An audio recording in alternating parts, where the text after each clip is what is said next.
We are rolling. Let's not waste any time. It is episode 295. Yeah, that's right. That's an understatement. That whistle is an understatement. Episode 295, No Laugh Track Podcast. I'm Justin Severson, the host. Circle of Heat. We'll play their music there at the beginning. My guest today, Shane Mauss. Do you remember the last time you were here? Episode 194. Ooh, so what's that, 2 years ago? 2 years. 2 years. April of 2016. Oh, wow. We are now May 2018. Wowzers. Tell me everything. Tell me everything.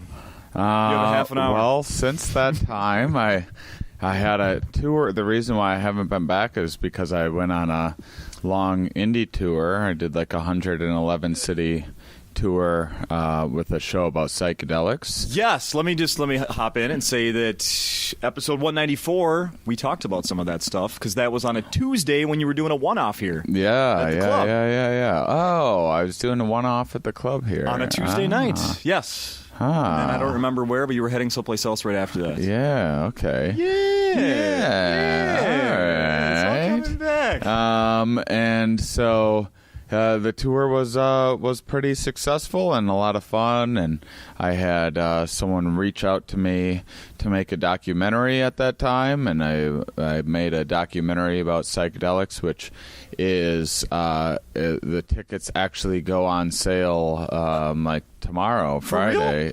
for the premiere. It's in a festival called Dances with Films in LA. So any LA listeners can on June 15th go and check that out at the Man's Chinese Theater. Holy shit! And the info should be on my website and everything.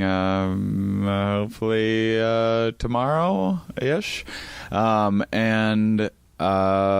so that's been new. I got some other projects in the works and starting to do regular old stand-up again too. Yeah, so. It's funny how you say that. Oh, you know, that old stand-up. Regular old stand-up. So this week you've been here since Tuesday. You did a good trip. Yep. Yeah, I Tuesday? still do it on off nights at clubs because I don't like. I don't want to just drop it on an unsuspecting audience. I make sure and pick a night when people like know what they're getting into. Yeah. So I did that, and then I do my regular kind of themeless jokes, I guess, through the rest of the week. Though I'm kind of I'm nearing a kind of a theme to my new act. I'm exploring a lot of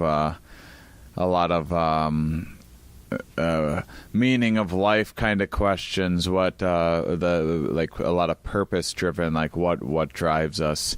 This is in the regular set? Yeah. How is that different than the psychedelic Isn't that stuff you're questioning and trying to figure out? Yeah, but I mean it's non-drug related. Okay. So that's the big difference. Okay. They're both very science heavy and more cerebral, but one has a lot of drug talk in it and the other doesn't. Okay. So my regular act doesn't have any talk about psychedelics in it because that's not relatable for the average person. Sure. And so I have a bunch of existential dick jokes to get the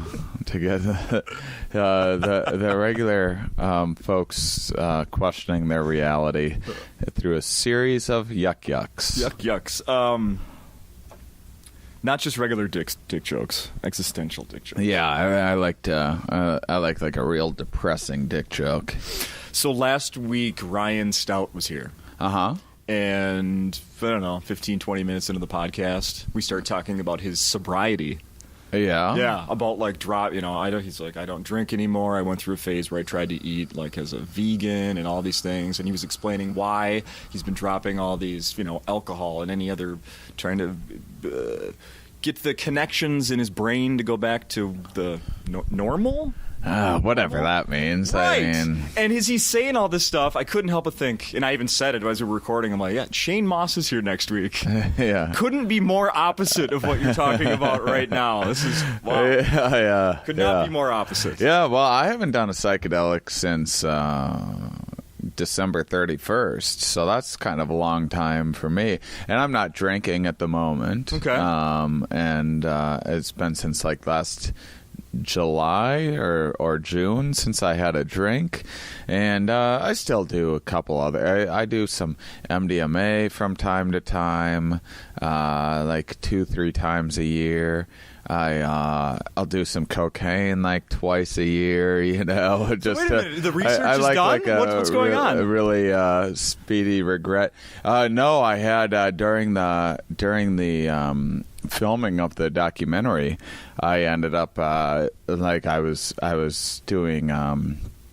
Getting ketamine treatments and all of these other, exploring the myriad of psychedelics, and I did enough to push me past the brink of sanity, and ended up. I mean, it's not much of a spoiler because it's probably going to be in the trailer, and it's like opens with this in the film, but I ended up kind of losing my mind for a bit there. I ended up in a psych ward for 7 days. You did? I did, yeah.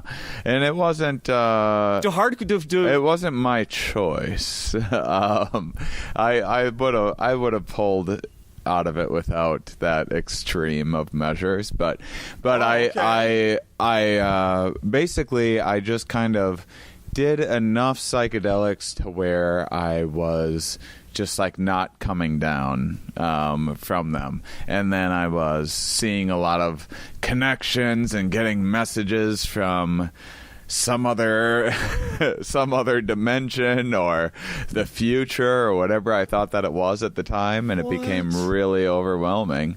And so that's why I haven't done. And I actually did psychedelics again since then, but then I also had another manic episode in January, so I can't do psychedelics for the foreseeable future. I'll do them again, but yeah. Whoa! I mean, I was. You didn't see this coming, obviously. Well, I was trying to push my mind to kind of see what the limitations were, and I mean, the main thing was that I was seeing really, really amazing positive benefits. I was as creative as ever. I was really on top of things. I was kind of like getting my shit together, and that's when I quit drinking and like to get healthier. And then I just started and I was like, well, if I'm feeling good, maybe I can feel great. And then I would do more psychedelics and I'd feel great and like really be on top. And then I was like, well, what about fantastic? And then I would feel fantastic. And then there's a limit. There's only so good and like on top of things and brain firing at 1,000,000 miles an hour that the human mind can do before it reaches kind of a breaking point, and everything turns into like a simulation or something like that, and things get really strange. I listened back to when you were here 2 years ago. One of the things you said, I have it written down here. This is you talking. This is a quote from you, Shane Mauss. Most things that feel really, really good, I'm skeptical of. Yeah, exactly. Yeah? That is. Yeah, and I do kratom from time to time at the moment, like twice a month. If I still have a couple days sore foot days once in a while, so I'll take it for that. And that stuff feels great. It's what is I don't know what that is. It's like a natural opiate, basically. Okay. It's a supplement. It's legal, and it's like dirt cheap, and it's not legal in every state, but in most states. And that's one of those too where it's like there's potential for addiction because it feels very good. Yeah. So I mean, I stick to that, but we had a very small budget for this documentary and a very short amount of time to film it, and we were really trying to capture these experiences and as many of them as we could in the limited amount of time that we had. So I wasn't giving myself the kind of integration time that I would normally, or that everyone should give themselves. That integration is incredibly important, taking the lessons from your psychedelic experience and taking time to apply them to your regular life and try to make improvements in terms of, exercising, meditation, journaling, those sorts of taking positive action for. And so I wasn't doing enough of that, and I was doing more psychedelics, and then eventually just some stuff it just flipped, and things got real crazy and intense, and I became very, very paranoid, and I at one point didn't sleep for like 3 weeks straight, and that's kind of when I lost my mind. Yeah, you need sleep. Yeah. So I was having a pretty extreme manic episode, and so at first it was amazing. Because I just had limitless energy and was like, at least feeling like a genius and everything else, and then you go for long enough without sleeping and things go horribly wrong. Yeah, I can only imagine. I took a little nap before I came here. I love naps. I did. I couldn't nap then. I couldn't sleep. I couldn't. It was. If I went to sleep, it would feel like these kind of worlds that I had been visiting on psychedelics, and these things, whatever it is that I'm interacting with in my head or whatever. That people interact with when they smoke DMT or whatever. Yeah. It seemed like they started to try to come back through, like it wasn't just a one-way little tunnel. Wow. And so it felt like I was like trying to, like something was trying to control me. Yeah. And so then I would stay awake to kind of keep a lookout for it, because every time I go to sleep, it would seem like I was like being possessed by something or other, and things got real wild for a little while there. I guess I don't know for sure, but I feel like a fear that people have of why they don't mess with that stuff at all is that is going to happen to me, and it's going to happen forever, and I'm never going to be able to snap out of it, right? Yeah, I mean, I don't think that's the case, but I mean, they can change people. I feel like now, sometime after that, I'm as on top of things as I've ever been. I feel like a much better person. Oh, good. For it. I'm like getting in shape. I'm very productive right now, and putting out some of the best writing that I've done since I kind of wasn't writing as much once I had the whole show together and went on tour with it. And so I'm back into writing a ton and exploring some pretty big ideas, and my podcast, Here We Are, is going really well. Good. Thank you. Yeah, I listened to a few just this last week. Oh, thanks. No, I had not been listening for a little while. Now, what you've been telling me about that happened, and stopping doing things December 31st. Were you talking about the stuff on your podcast? A little bit. I started a Patreon so I could share like my personal life, because it's okay. I heard you referencing that okay. Because I mean, there's not as much of a place for my personal life in my science podcast where I'm interviewing guests about their research or whatever. It would almost be two different. Yeah. So it's I just got done doing a podcast about the effects of social media on our social lives with it, and so it'd be like to crowbar in like where my mental state is at the moment would seem out of place. Yeah. And it's just a different podcast than, it's not like a casual conversation like this or whatever. It's it has like a kind of a stricter purpose, or I don't know. No, I know what you're saying. Did you find an expert on that here in Minnesota? Yeah. Oh, okay. Yeah. Very yeah, I recorded four different guests at the U of M. Oh, yeah, nice. Yeah, nice. So sorry, we got to cut this one short. I didn't know.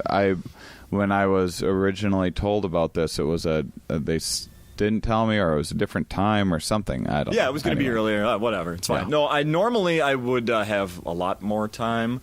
One of my daughters has a choir thing that I'm going to go attend. Yeah, good. Yeah. Oh, what kind of drugs would you recommend for that? Sixth graders singing. MDMA. For sure. And that only lasts like 10, 15 minutes, right? The program No, itself is going to be about a half an hour. No, that's MDMA is like a 4 to 6 hour investment. But yeah, a little ecstasy, it'll really make you appreciate a children's concert. Sure. And let me add that my parents will be there, as well as my ex-in-laws. Yeah, no, my ex-wife. You'll probably like it. It really smooths over a lot of social relationships and whatnot. MDMA is what. I like doing MDMA or MDA, which is even better with my girlfriend, and it's just it's like really good for expressing yourself, and it's a very like lovey-dovey kind of. So yeah, you do MDMA, go to your daughter's, you'll get like very like sentimental and, Let me be the star of the show. Yeah. Well, I think you'd just really appreciate it. So in fact, I recommend all parents out there that have to attend some brutal, not that your daughter's concert is brutal, but something that maybe isn't. You wouldn't, if you didn't have children, necessarily attend. Oh, I'm just going for fun, man. These are awesome. Yeah. You know what the great thing is about having children is you get to attend. It's less weird when I show up without one. Right. Yeah. You know, Hall & Oates was in town last night. Those tickets are expensive. These kids shows, free. Yeah, see? There you go. Well, now you're talking me into it. I might cancel my show tonight and go check out your daughter's choir. Well, you would have time to do both. Oh, good. Oh, well, you're really selling me on it. I know, I'm telling you. I was reading a thing earlier today. Jay Moore, comedian, actor. Okay. Yeah, he's doing stand-up right now, offering refunds to people if they're not satisfied with his humor. Okay. Well, yeah, I mean... Yeah, do people take that? I have no idea. Like, what if somebody came up to you like, that sucked? I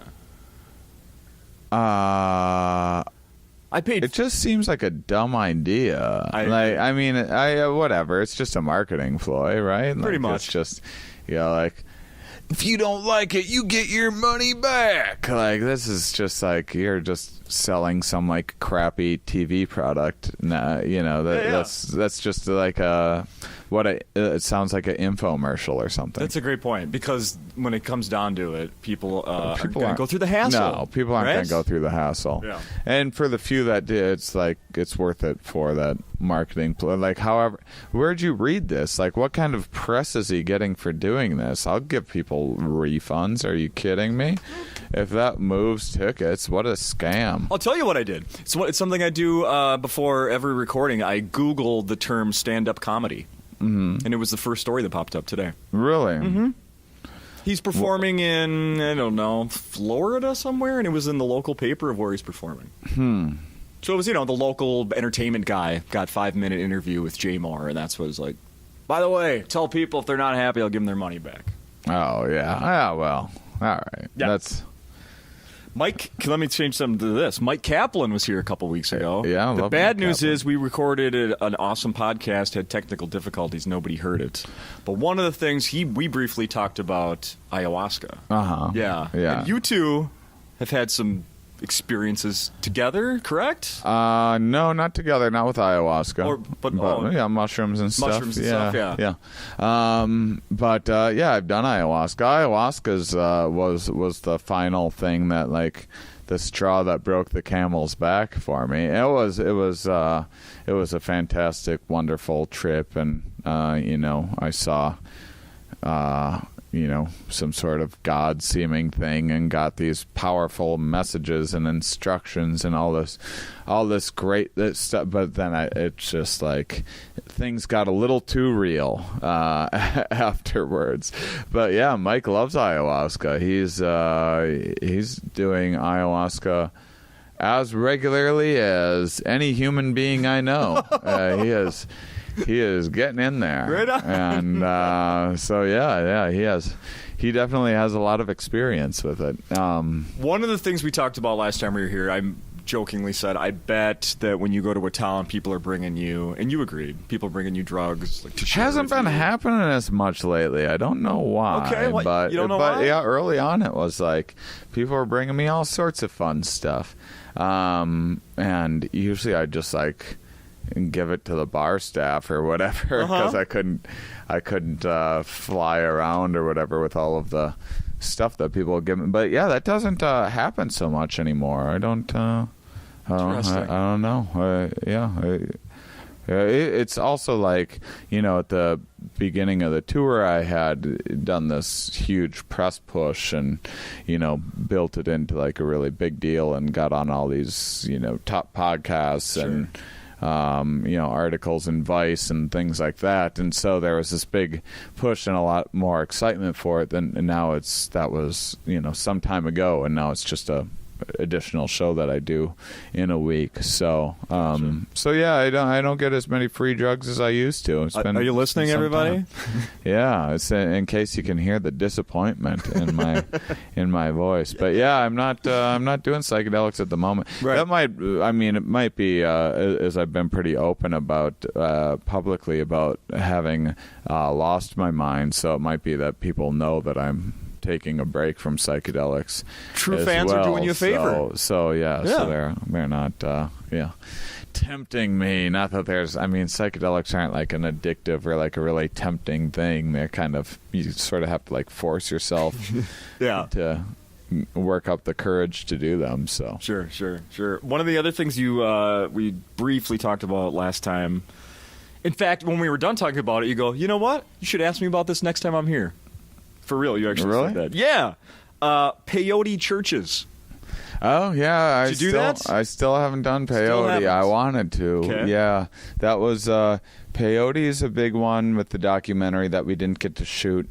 So those are typically in like a ceremony setting, and so there's multiple people there, and so to like get people to have releases, and then it like interferes with, like, I don't mind having cameras on me when I'm tripping, but that really messes with a lot of people's heads and kind of screws things up a bit. So anything like we, unfortunately, even though I did ayahuasca, we didn't get to shoot the actual like ayahuasca ceremony just because it wasn't like legal in the way that we did it, and that sort of thing. Sure.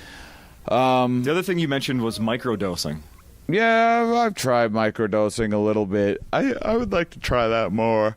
Well, once I ease back into psychedelics, I'll try microdosing first. The little bit that I've done of it, I didn't really care for it that much. It didn't. But I mean, a lot of people rave about it and say it's just the best thing. I've tried it like a couple times. Yeah. You know what we were talking about when you were here? We were joking about that it's going to work for you and you're going to be writing new comedy specials every like 6 months because you're going to be so creative. It's just going to... Yeah. Juices are going to be exploding out of you. I mean, it's definitely a creative aid, no doubt about it. But I mean, there's only so far you can go into the imagination before it's just not relatable to anybody else. I mean, some of these experiences, I mean, I've seemingly been to like other dimensions and lived thousands of lifetimes and seen like weird gods and spirits and the whatever's running the simulation that we're all in, and that's all stuff that is not really terribly relatable to the average person in their cubicle job or whatever. Yeah. God, I wish we had like another freaking half an hour, man. Let me look through this stuff real quick here. Sometimes less is Jay Moore. Heyo. I watched your segment on This Is Not Happening.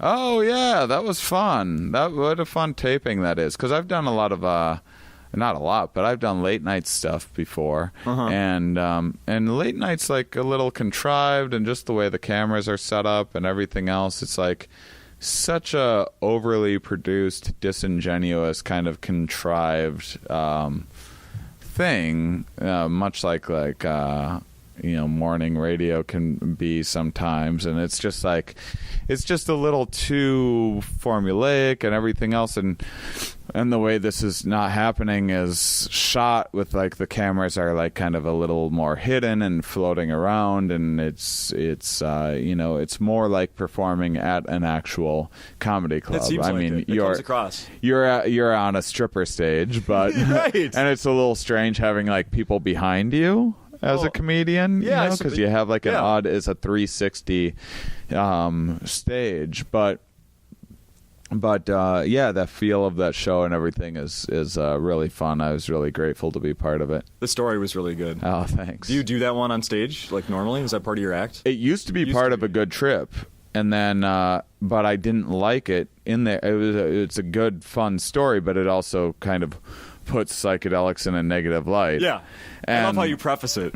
Yeah. It's not the LSD's fault. I'm not blaming the LSD. Yeah, and the Good Trip show was kind of meant to be breaking the stigma of those things. So it didn't fit right in it. So it was a much better fit for a show like This Isn't Happening, which is like series of like real life after school specials or something like that. Like This Is Not Happening is more of a don't try this at home kind of a show. So it's usually like things going horribly wrong or whatever. Yeah. Where I want a little bit more about this documentary. Where are people in Minnesota? Where am I going to be able to see it? Do you have any idea? No, because this festival is where it debuts, and that's where like hopefully the industry will be coming out to that, and distributors, and then we'll be talking about it at the end of June or in July perhaps. So that's the plan. So I won't have that information for some time, and then there'll needs to be contracts sorted out and figure out when I can make announcements about it and everything else. So I don't know, but this is a pretty good festival. It's not like Sundance or something like that. It's like a second tier. It's like a very good second tier festival. This is like. It was very low. There's a producer, a director, and me, and we had a pretty low budget, and we're competing with. I know a film about psychedelics, an independent film about psychedelics that spent 6 times our budget on.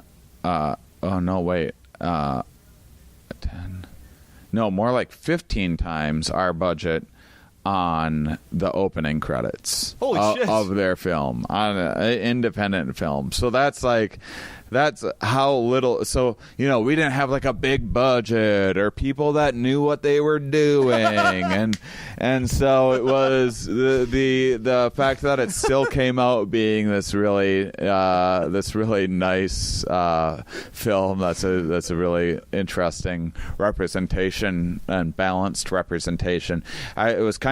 It definitely made it more interesting that I lost my mind during the filming of it. Yeah. But it was also kind of like it gave it some balance, too, because a lot of your average psychedelic documentary is only going to, like, sing the praises of the possibilities. And so people also get to see, like, what can go wrong.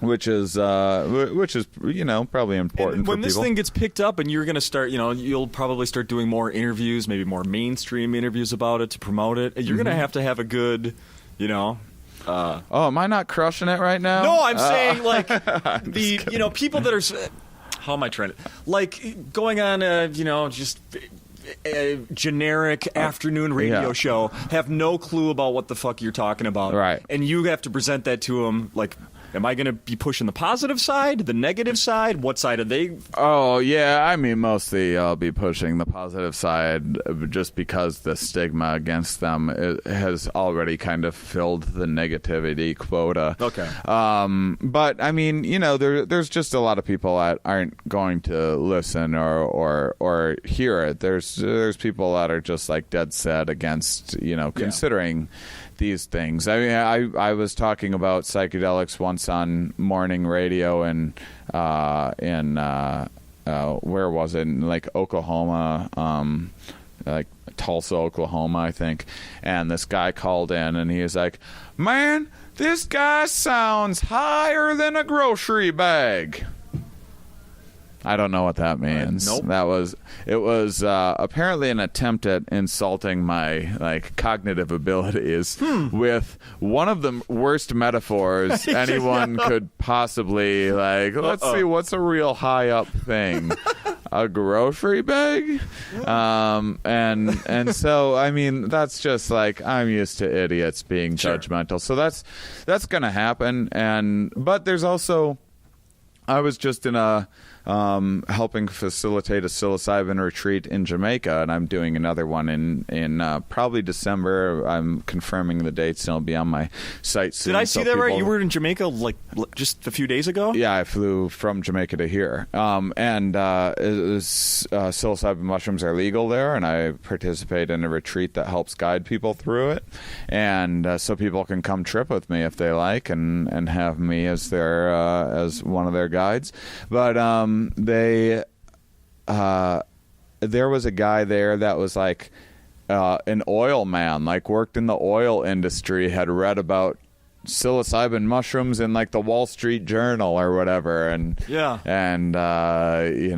thought he'd give him a shot, and he was you couldn't get too much more straight-laced than this guy. And so the psychedelics, the point is the psychedelics are definitely permeating the culture, and it's not just like in the 60s where it was just amongst the youth and the young people were doing it. Well, now those people from the 60s are all growing up, and they have a lot of positive memories from that time. And so there's a lot of age demographics, and it's going along with just wellness in general. This is 20 years ago, meditation wasn't really much of a thing in the West, and especially 20 years ago when I was growing up, and things like yoga and that sort of thing. All this stuff is kind of showing a lot of scientifically confirmed evidence of benefits to people's well-being, and psychedelics. Let me hop in here. Yeah. Let me hop in right here. Did you see this in Rolling Stone right now? Oh no, there's the book that came out. That's Michael Pollan. Pollan, yeah. Can psychedelics save the world? Yeah, and this is a pretty mainstream skeptical guy that got into that and wrote that book as an exploration. I don't think he had ever done a psychedelic. I think that he was kind of set against doing them at the beginning. I haven't read into this, but this is just what some people told me. Okay. And that's my understanding of it. And they, he found them to be a life-changing experience. And so there's a lot of stories like that out there. So you got to be happy with stuff like this. Like, this is good for the. Yeah, I mean, look, it's like look at. I live in Oregon right now, actually Washington technically, but like right across the border. I live right outside of Portland, Oregon. Uh-huh. So both Washington and Oregon, marijuana is completely legal, and 10 years ago there were still people like, marijuana's the devil, right. And then thinking like if you were to legalize it, like societies would just fall apart and everyone would be, assaulting and robbing everyone and this sort. And Shane, the Me Too movement is because of legalized marijuana. Yeah. All right, if you don't think that, I don't know. Yeah, a lot of drunk driving rates have gone down, and everything else since marijuana has been legalized, and so it's been normalized, and now it's probably more people are smoking marijuana in those areas, but I think it's a much more reasonable use compared to when I was a kid, like sneaking like marijuana. I had like a 6-foot bong and like was trying to be as cool as possible, and now marijuana is like you go to like Washington and Oregon and it's really like a pretty boring thing at this point, or it's like working its way toward being boring at this point. Like people are just kind of like bored of talking about it. It's kind of a nothing thing, right. And like if people want to smoke weed, they can, and like no one like goes crazy about it. Like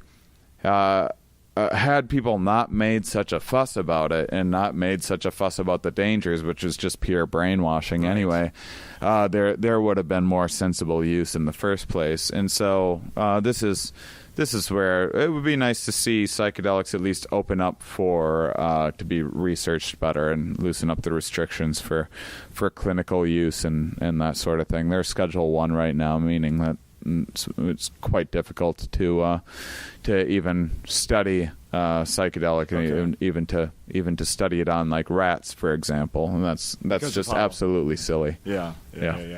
We got to wrap this up, unfortunately. Gotta go. I got to go to that thing. Cool. Thank you. I wish we could do a lot more time here. That's okay. People should come see your show. If there's still tickets available. Yeah, there's still tickets. Come to Acme this weekend. Today's Thursday. If you hear this today, 2 shows Friday, 2 shows Saturday. Come see Shane. Follow him on social media. Are you selling those? You have a coloring book? That was for Tuesday's show. Yeah, for the psychedelic show. Did you have those here? Yeah. I don't sell them after my regular show. Yeah, but that's those are awesome. Fun. Yeah, it's based on my act. Every picture is a different thing from my act. That's so cool. Yeah, that's so cool. I'm a fan of adult coloring, so awesome. I like the idea. Thanks, man. Thank you.